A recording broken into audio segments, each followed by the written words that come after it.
Welcome everyone to Dude, I Have No Bids. So today we're going to be discussing some strategies and tips on how to stay motivated and some meta level thoughts on how you can improve a debate. If at any time you have any questions, feel free to jump in. And it can be about anything.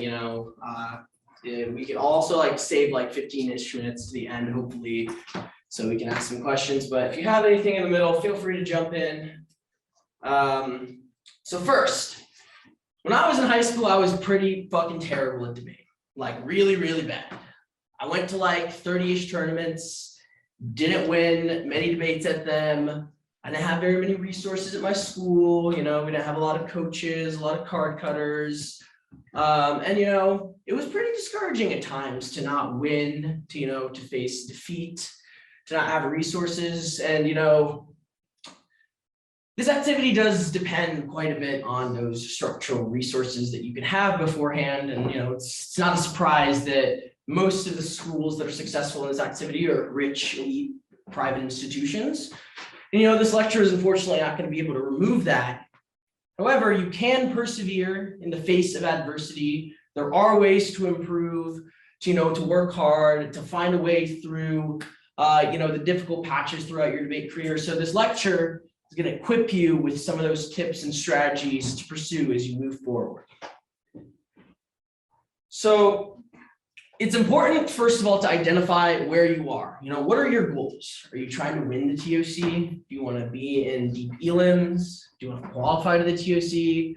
Do you just want to have some success on your local circuit? Identify what are your goals, because looking at some of those potential endpoints that you could have, those goals that you want to achieve are important, and what strategies you deploy, what specific things you do to try and improve a debate. And along with that, it's important to identify your current skill level, to do some self-assessment on, what am I doing right now? What am I doing wrong right now? Am I not very good at debating critiques?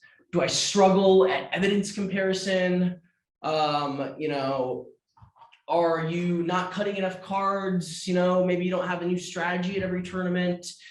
Maybe you also just need to spend more time on debate and you're struggling to find that motivation. It's important to do that self-assessment to identify your skill level and identify what particular things you want to improve so that you can identify them and move forward. So from there, here are 10 tips and tricks on how you can improve a debate. So first, it is important in your early days, especially, to prioritize skills over cutting as many cards as possible. Research is an integral skill of debate. Certainly, we've prioritized that at the DDI, knowing how to, find that key book with that AF you want in it, or, turn out 20 cards on a DA or something, all very, very important things. However, if you don't have the skills, the kind of foundation to be able to deploy those arguments, it's going to be difficult for you to get through and win some debates. There's this oft kind of repeated thing, that happens in high school, and I think that certainly happened with me, that was like, oh my God, dude, I cut 20 politics cards today. I'm going to cut 20 more politics cards tomorrow. And you kind of end up in this cycle where you're just cutting a bunch of politics updates while not doing a whole lot of other things.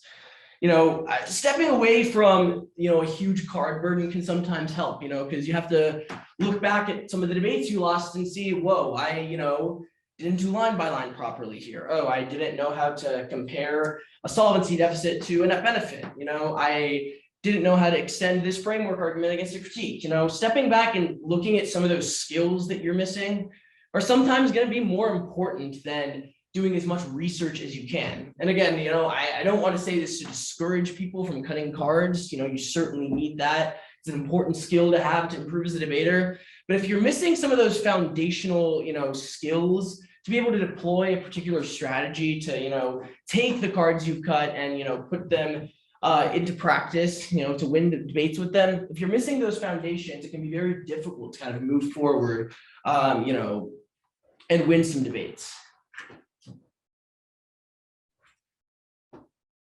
So second thing, do not obsess over arbitrary quotas.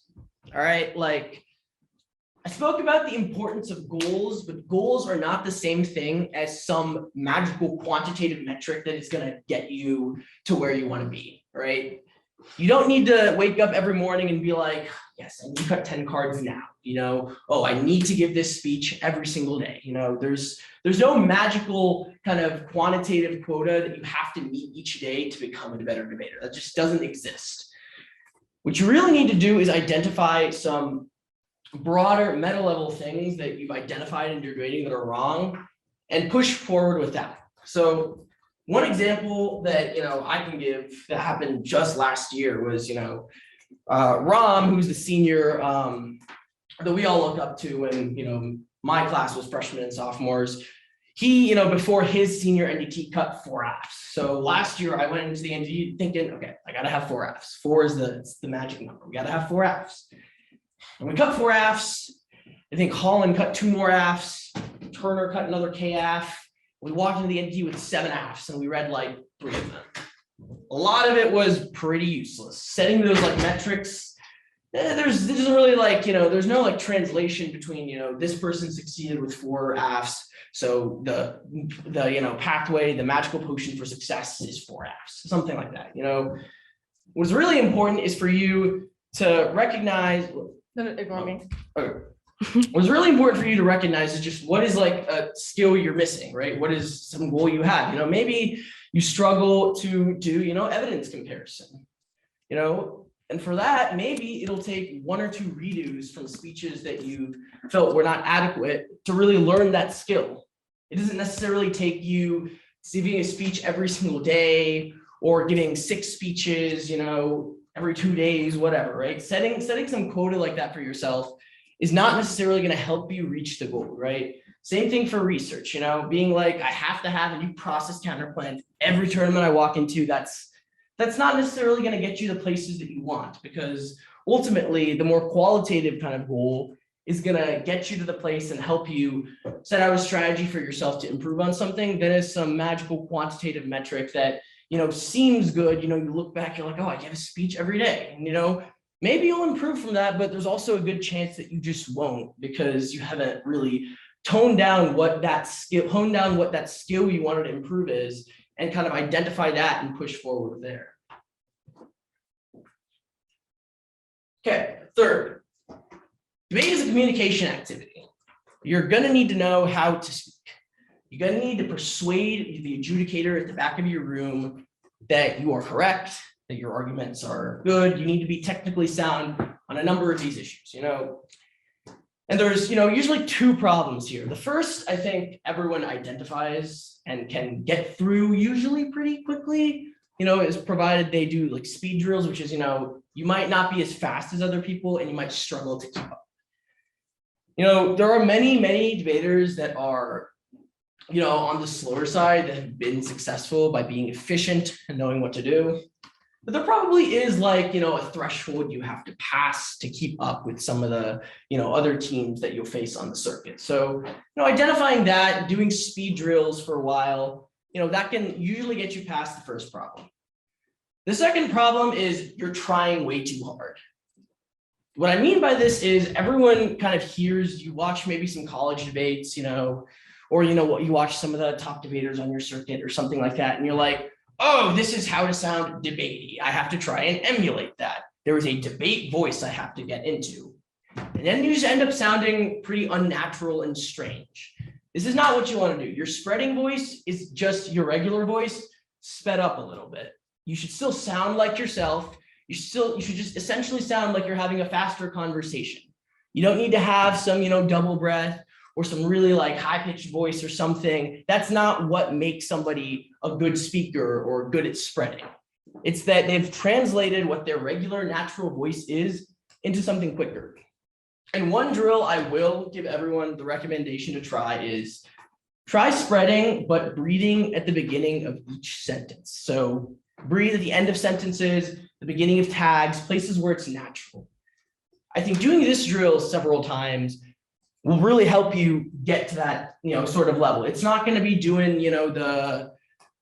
whatever drills people like, the backwards drill, the pen drill. It's not going to be that. It's going to be, how do you translate your regular voice into a voice that is quicker, but still retains the persuasive natural value. Debaters sound their best when they're naturally speaking, and it can sound like you're just having a quicker conversation with other people. So I'd highly recommend that drill. And Scott Phillips, who's one of Dartmouth's coaches, also works at the Michigan camp. He has this thing I think he calls the smooth rate of delivery. I can send everyone this article after. But this is essentially that kind of Goldilocks zone where you're not trying to go as fast as you can, where you're not trying to be as slow and clear as possible, but you kind of just translated the most comprehensible conversational version of yourself into like a quicker voice for the purposes of debating. And I'll send everyone Scott's article after this, but that's essentially, again, what you're trying to do. Do not try too hard to achieve some magical debate voice, to sound some way you think you should be sounding. It's just your voice, your regular voice, translated to be a little bit faster. Okay. The next thing you got to do is establish a very strong work ethic. The best debaters, are spending a lot of time on debate, and this doesn't mean they set some, again, quota for themselves to achieve every day, but I think this means is having some passion for the activity, For some people, they show that in a lot of weird ways. You might read judge paradigms in your free time, You might just kind of look back over old flows, You might, just do some casual reading about the topic on your free time. But, every debater has that kind of tie to the activity that, you can't explain. There's something about this weird thing that we do that it just, captivates you to repeatedly do it. So, if you really want, for some people, you might not want to reach the greatest heights, or, you have more limited competitive goals. That's perfectly fine, but it's important for you to match your passion and your work ethic to those goals that you're achieving, To be able to say, like, I'm willing to do some debate work quite frequently, I enjoy, just kind of reading about NATO, thinking about counterplanning competition, and work can look a lot of different ways. It doesn't mean you cut 20 cards in a day. Talking to, your fellow, debaters about debate, just some debate issue, talking to your coaches, just talking through something, that can count as debate work. Debate work looks like a lot of different things. Sometimes reading some of those judge paradigms just for fun, you might learn a lot. You might see a couple concepts or something you don't understand. You might inquire about them. But the bottom line here is, and the most important thing is that you have that, kind of that nag that you got to do some debate work. There's something that can always be improving. And establishing that work ethic, matching that with your goals is going to be important for you to, have the will to improve, to stay motivated. And this can be especially difficult after, you face loss, or, that, you might feel that, you're being let down without some resources. I've certainly been there, and, that just means, it's okay to take a couple of days off from debate too, taking healthy breaks. It's not necessary to be going at it literally every hour of every day or every bit of free time you have, right? Healthy breaks are important. There are stumbling blocks, there are roadblocks you will face in the activity. And, being honest with yourself and saying, I got to step away for a couple of days. I need to get away from it all. I'm not ready to think about this judge's RFD again. Those are all very healthy things to do. So, obviously take some time for yourself all the time, but always remember that if you want to keep improving, you got to have some of that work ethic that, in which you strive to kind of push forward where you need to. All right, number 5, project confidence. When I say project confidence, I do not mean walk into every debate being like, yes, I totally know what I'm talking about. Oh my God, no. It does not mean sound like a total asshole and like everything you're talking about. Projecting confidence means when you see GBN's A team on the pairing or whatever, you don't shit your pants. You say, there are 2 other nerds that are here this weekend to debate us. All right. There's this huge kind of like feeling that can come into your head and that can kind of take over you, especially, when you haven't reached the highest of competitive heights. It's like, oh my God, are we supposed to win this debate? Is this team supposed to be better than us? Are we kind of meant to lose here? And it can really, really play mind games with you and result in like a little self-fulfilling prophecy where like, you lost the debate before it began because of everything in your head. And you might realize, like in retrospect after these debates too, that it's like, oh, they were not, insane. They were beatable. We just made a couple of errors here. We got in our own heads. It is important not to let that happen. To, recognize that just because some team, is the talk of the town or is like winning some tournaments and stuff, like that doesn't mean that they're unbeatable, that you cannot, hold your own, debate well and get through them, because, some upsets happen. And the only reason they happen is because a lot of those teams have confidence in themselves that this isn't some like, we aren't debating the royalty of the activity or something like that, right? Respect for your opponents is fine. That's all fine and dandy, but you shouldn't be like, it was an honor to debate you after this. Like, no, okay? Like, those kids are also, people, other high school students that have taken out time from their weekends to debate, just like you, right? They are not better than you, right? They are like as people or anything like that, even if they may seem, very, very competitively successful. You are capable of beating them, and you cannot get in your head before these debates. You got to have that confidence inside of you. On the flip side, if you're someone that is competitively successful and you see some team you don't recognize on the team sheet, you should still be taking those debates seriously. Okay? There's no like, they can never beat us. We should just wipe this team out. Yeah, this is a joke debate. No, don't do that either. You should treat your opponents seriously, no matter who they are, and go through with that same confidence throughout a tournament, throughout the season.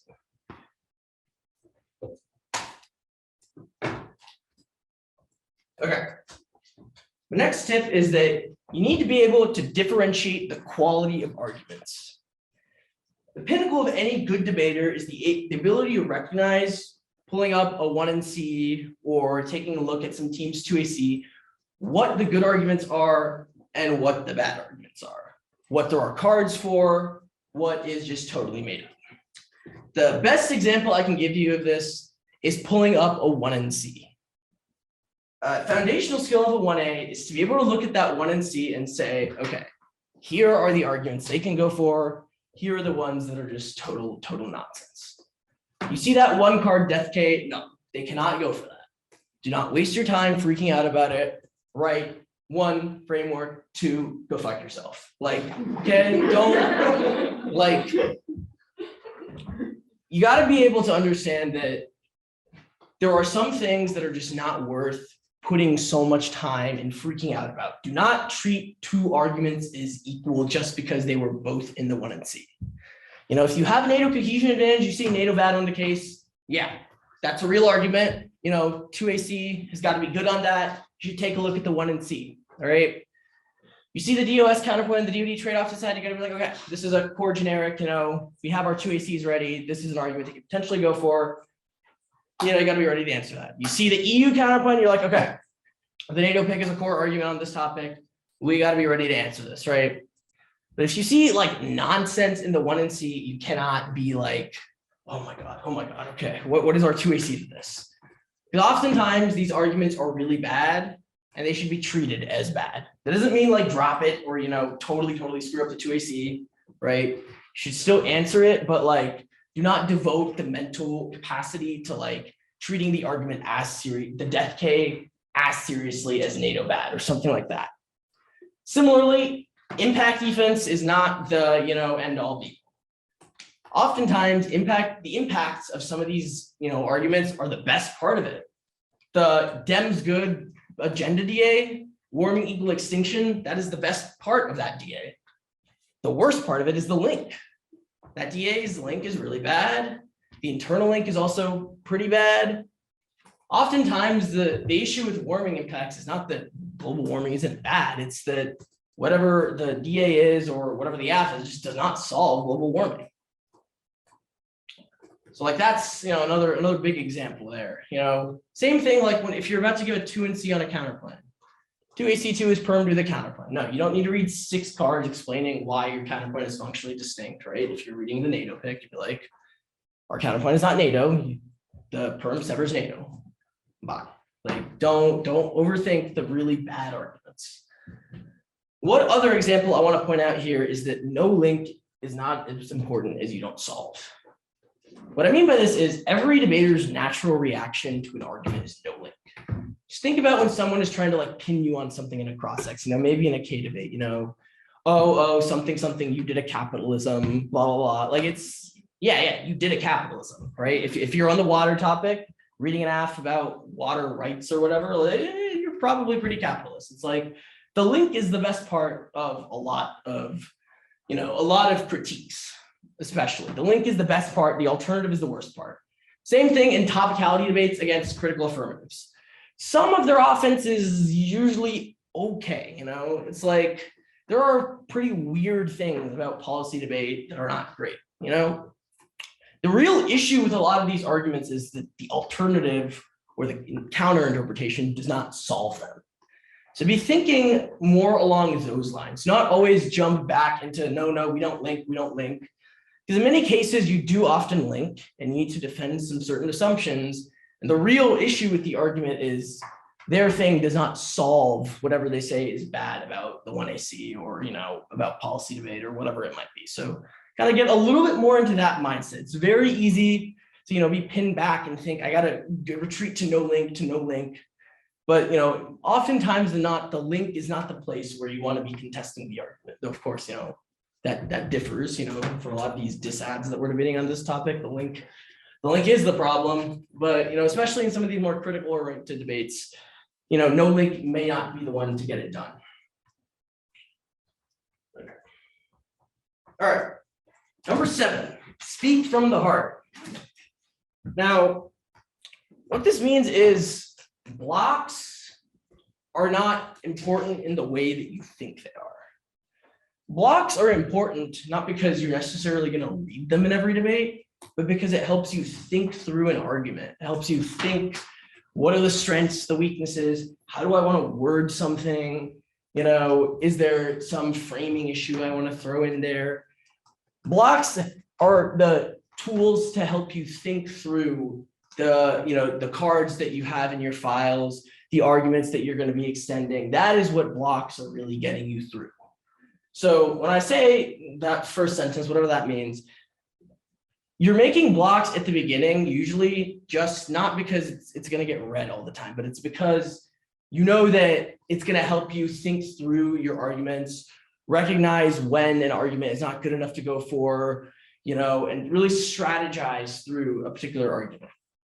And I think after you've kind of initiated some of that more thinking process, you'll recognize that you'll probably start writing less and less blocks because you'll realize that, you just kind of knows what some of the answers is, And I think block reliance is conflated with prescripting.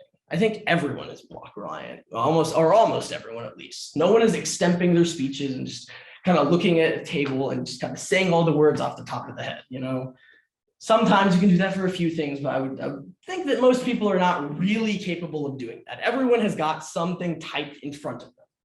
The difference between block reliance and prescripting is prescripting, you've written out all the blocks and you're just going to say the same thing. You're ready to read it, and you don't type anything out by yourself in the debate. You don't kind of change anything, and it's okay. Some people, we start off that way. You might have your coach write out something really spicy or something like that.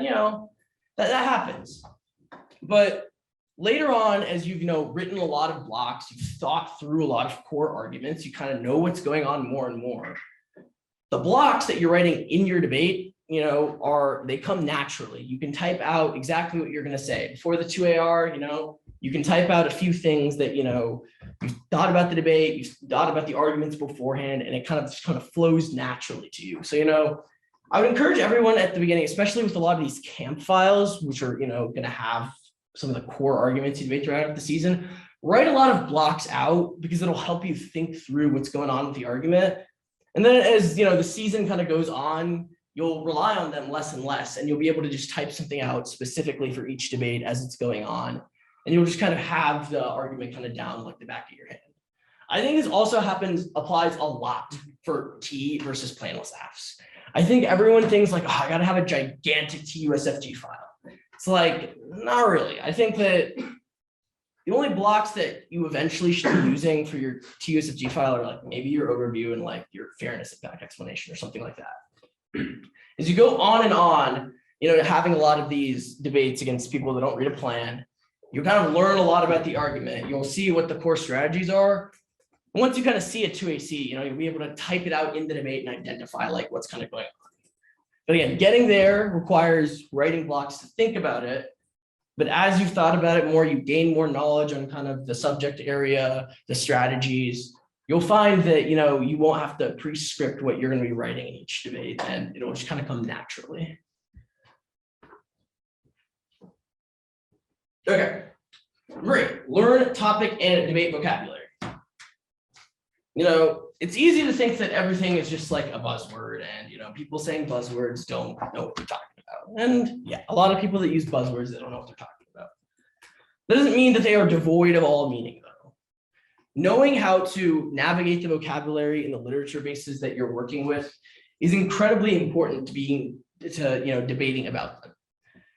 For many of you, this is your first topic on international relations. You've seen a lot of terms come up that you don't really understand, like realism, deterrence, and great power competition. A lot of these things that, maybe you kind of saw floating around in impact cards the past couple of years, but you didn't totally understand or know completely what was going on. It's important, I think, to kind of just read a lot about IR, maybe not even just about NATO, but just like understanding how do the authors in this discipline talk to each other? Because the way they're talking, a lot of that can help translate to the way you debate. You can deploy that vocabulary that they're using once you gain a greater familiarity with the discipline, with how academia kind of discusses these things.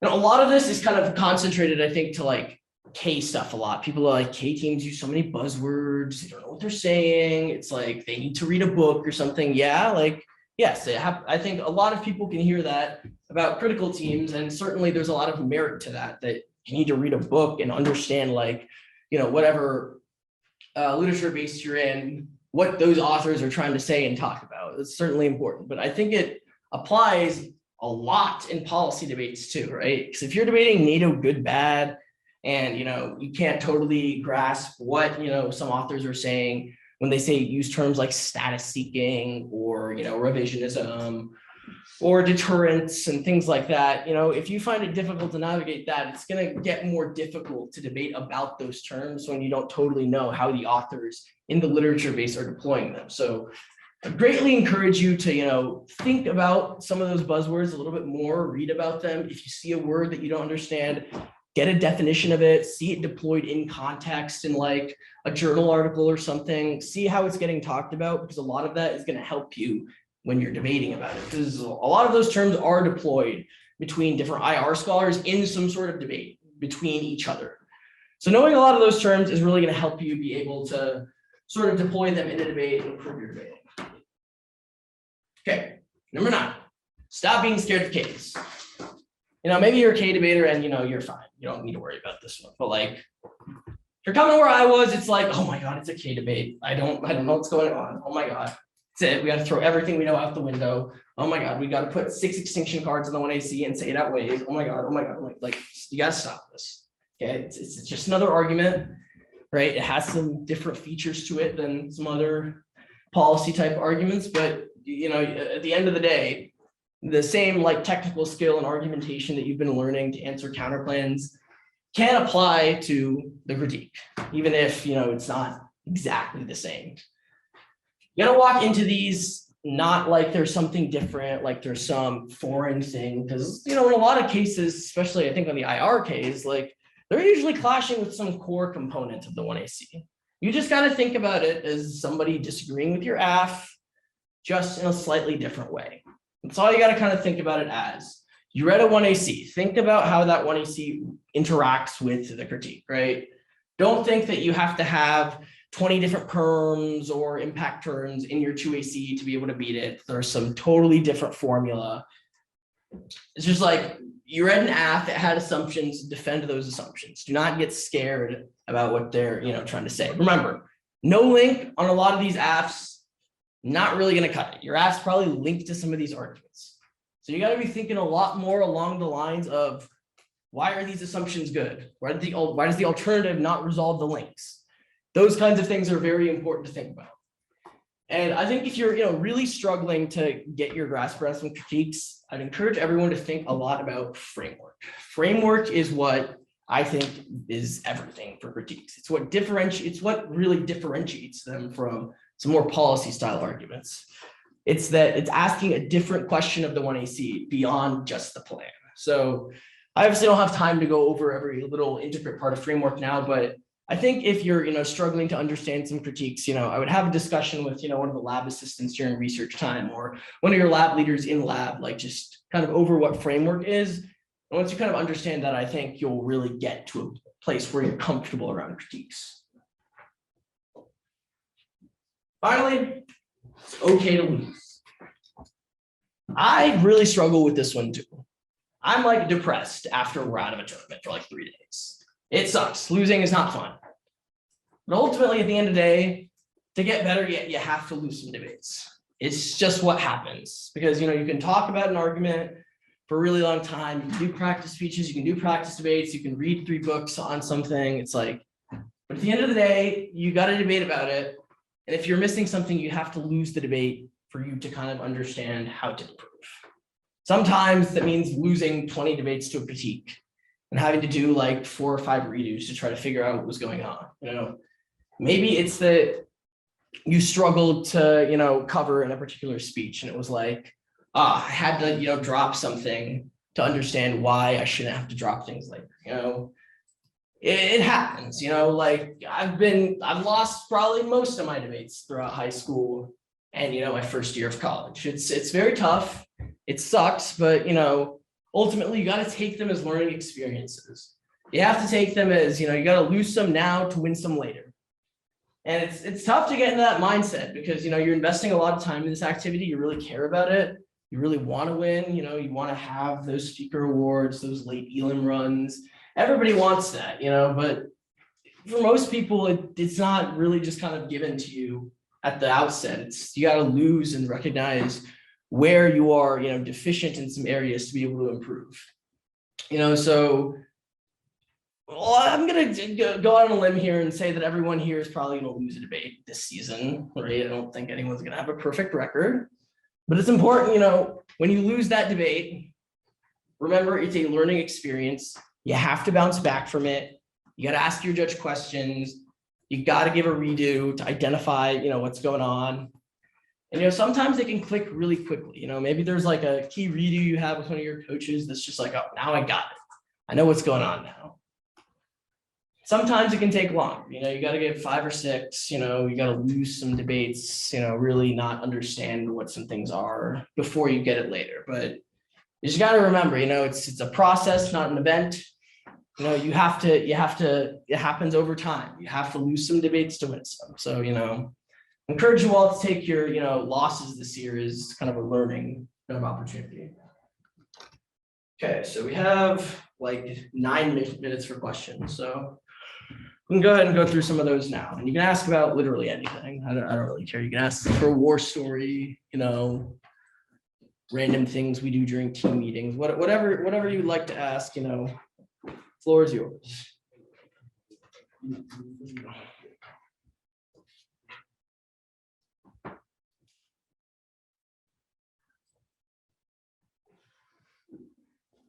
Really, you got everything. Yeah, everything, everything that's going on. Come on, let's get some questions. Yeah. How do you recommend balancing debates with other like extracurriculars like sports and then like school stuff? So I think like a couple of things. There are some people that feel like if they're not in school, if they're not in the middle of class or something, they're doing debate. And I think I was probably like that for these past couple of years. It's like, if you really love the activity that much, it's like, and you want to do everything you can, I think it's okay to be like, this is my thing. If I'm not in school, I'm going to be cutting cards. But I think that the number one thing here is like school is way more important than debate. You should put school first. If it's like, do not fail a test or something like that, just so you can, cut the extra 10 cards for a tournament or something like that. It's like put school first. It's like, and you should enjoy the rest of your life. There's lots of things to do in high school and college. So, balance debate along with your other extracurriculars. Ask yourself the question of how much it matters to you relative to your other extracurriculars, but don't ever put it above school. School should come first. If you might be paying, your parents might paying a lot of money for school, or, if you're in a public school, it's like, what you're doing in school probably matters the most for getting into a college, so put school first. And then from there, ask yourself, like, where do you see debate relative to these other activities, and put time in accordingly, answering with those two things in mind, I think. Yeah. What was the transition like from like high school debate to college debate? So I guess for me specifically, the big thing was like Dartmouth has a lot more resources than like my high school did. So it was like a kind of, whoa, there's a lot of things going on here. So it was like, I think very different in the sense that like, wow, I have a lot of coaches to go to now. The team is filled with a lot of card cutters. But I think the big thing you're gonna realize, regardless, I think, of whether you were at a very successful high school or maybe you came from a small school, the big thing you're gonna like realize is like the amount of research done between the high school and college levels. I think there's like a huge gulf between them. It's like most of the research that happens at the high school level, it happens at camps, right? And a lot of camp files kind of shape the way the season kind of develops. And, there will be some schools that like cut a lot of new stuff, but even that like pales in comparison to the level of research done in college. So I think, if you're looking to debate in college, depending on the school you go to, this can vary, but like, I think generally you'll be doing a lot more research. It's a lot more research oriented because there's no camp that you can kind of jump back on the files. Each school is kind of on their own, and everyone shows up to the first tournament, and maybe everyone radically, interpret the topic differently, So I think the research component is very important. I think Dartmouth specifically, I think we have like a very like chill, understanding atmosphere. No one came on a scholarship, so you're not like locked into debating for 4 years or something like that. So it's like you can put in how much ever time you want. If you want to show up to one tournament each term, like you can do that. If you want to go to every tournament and cut 400 cards, you're welcome to do that. So it'll vary based on college programs, those kind of specific things. But I think that the research component is definitely something that differentiates the two. Yeah. What kept you motivated? Like, what made you want to read? I think some of it can be just like, I don't know if this is the best motivator, but you kind of like want to prove yourself. You've been there for a while. It's like, it sucks to lose, and it's like you kind of want to turn all the adversity you faced. You want to overcome it and say like, I could do something good in the activity, and I don't know if the like prove yourself thing is the best thing for the long run. I think to some extent, I think it's motivating in that it'll make you feel good once you like hit your first milestone, right? So it's like if you were going 3-3 at every tournament and you finally like cleared a couple, it's like, oh, okay, like I hit a milestone, right? The prove yourself thing though is, I think, bad in the long run, because as you kind of strive for competitive goals higher and higher, and your improvement trajectory kind of stabilizes a little bit after your first kind of exponential growth. The prove yourself thing can be your undoing, because it's like you're debating not to like, win these debates and because you know that you're capable of doing so, but because you think there is like someone or something that you're trying to tell that you're good enough. But I think in the short term, it's good to be like, yeah, it's like, I'm here right now, I'm losing a lot of debates. I need to start by clearing at a tournament or something like that. Or, maybe you're going 1 or 2 and it's like, I want to go 3 at a tournament or something like that. Starting with those small goals and having the like, okay, loss can turn into something better if you're willing to stick with it, can really help, I think, in improving in the long run.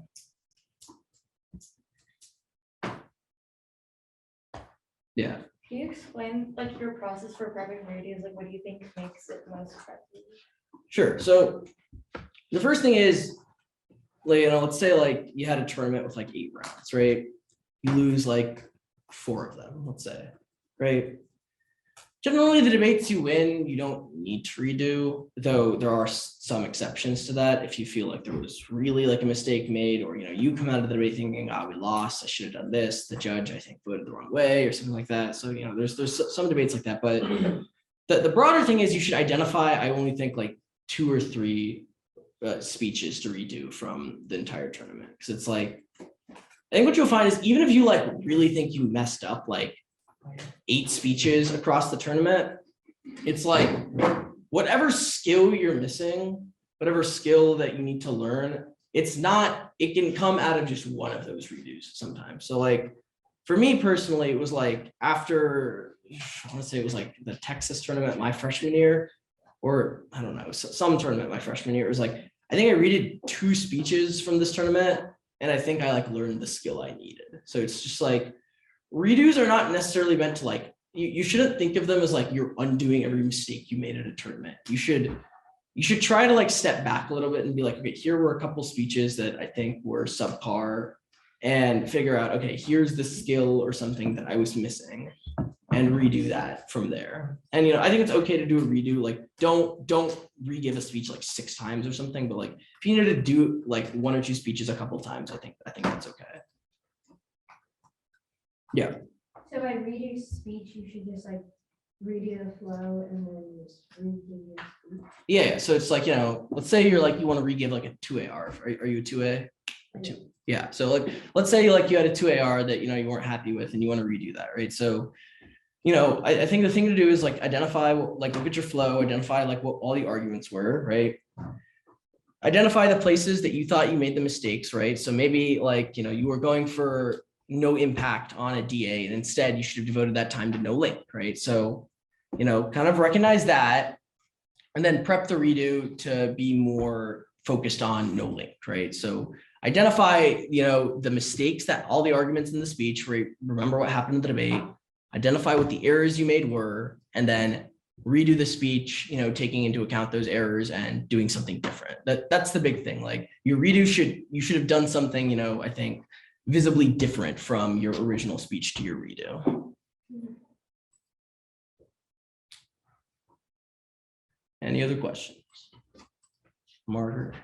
Okay, if you like go through a period of time where you're like less motivated, like you're not cutting cards as much, like why I don't have motivation, how does that happen? How do you fix it? Well, so I think the big thing is like, if you lose motivation, just remember it's okay to take some time to yourself. It's like I was saying before, you don't need to cut cards every single day. There's, a lot of people do that. Like, that's fine. They feel healthy about doing it. But like, if you're not feeling good, you're feeling you're forcing yourself to do it. You're really bummed, like after a tournament, like it's okay to take a couple of days off. It's perfectly fine to do that. But eventually, once you've had some time to yourself, you need to go back and think about, why do I not feel motivated? What happened, right? Was it that like you lost the debate that you feel you shouldn't have? Was it that, there was something you practiced really hard, but it didn't pay off?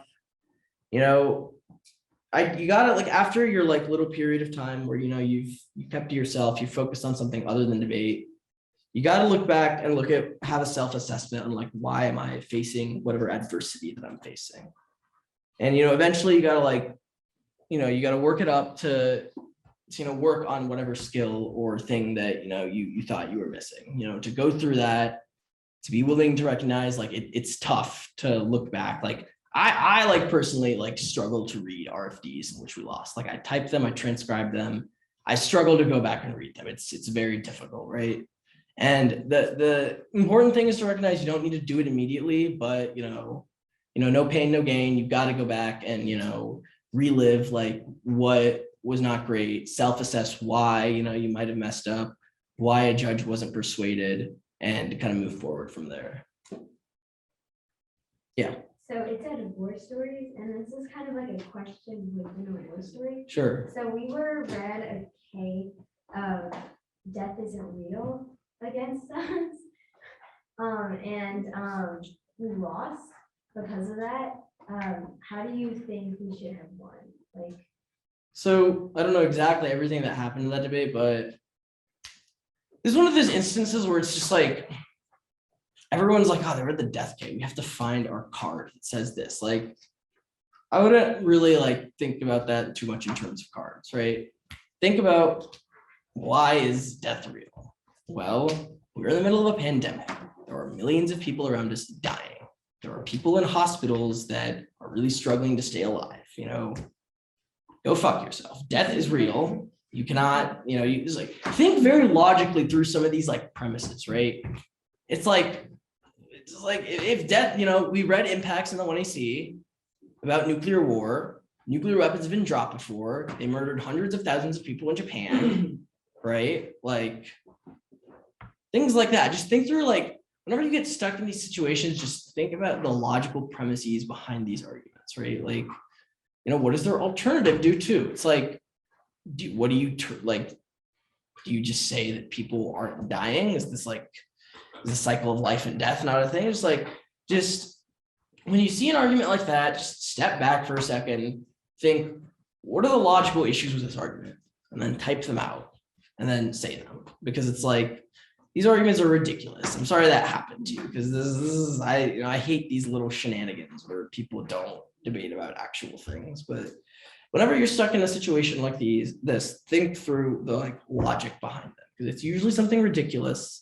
You shouldn't take it seriously in the sense that it's like, you know, an argument that is very heavily carded and like this poor thing people are reading on the topic. But you should, you know, like this is one of those places where it's just like you should have some ethos, you know, when you say some of these things that I just told you. It's just like, no, this is not an argument. Like, you know, like be willing to kind of say some of that stuff, because these shenanigans are, nobody wants to vote for them. Nobody, like, I don't know anybody that walks into a debate wanting to vote for these things. It's just like, just think about getting out the 3 or 4 logical arguments that will beat back against it and kind of go from there. Because usually, like, once you've said like, no, you can't do this, like, I think a lot of people are reasonable and they'll just vote for you from there.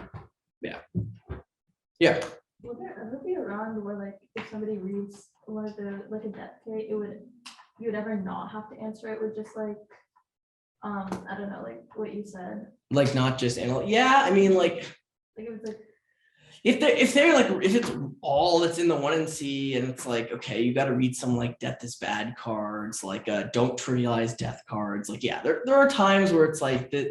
This is what this team wants to do. You got to like have a 2AC to it. Like there was a team a few years ago in college, Harvard BS, that like read weird death arguments. It's like, yeah, you know, there are some teams that just get good at it, and it's like, okay, we have to like read some cards, you know, we gotta like think through it a little bit more. That happens sometimes, but like when you're in the situations where it's like 1 card death K, like say your 3 or 4 things, you know, death is bad, we should do things to stop death, case outweighs, the alt doesn't solve, like just get through your like just the kind of, you can get through some of the like checklist logical arguments and you'll be fine, I think, in those situations.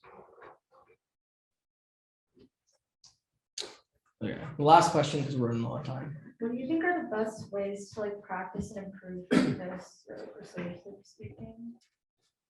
So I think the first one, like I said, it's like breathe at the end of sentences, like treat it like, you know, like you're writing something. It's like you would never like stop in the middle of the, you know, paragraph or a sentence or something like that, you know. So breathe at the end of every sentence is the like first thing. I think that one helps the most.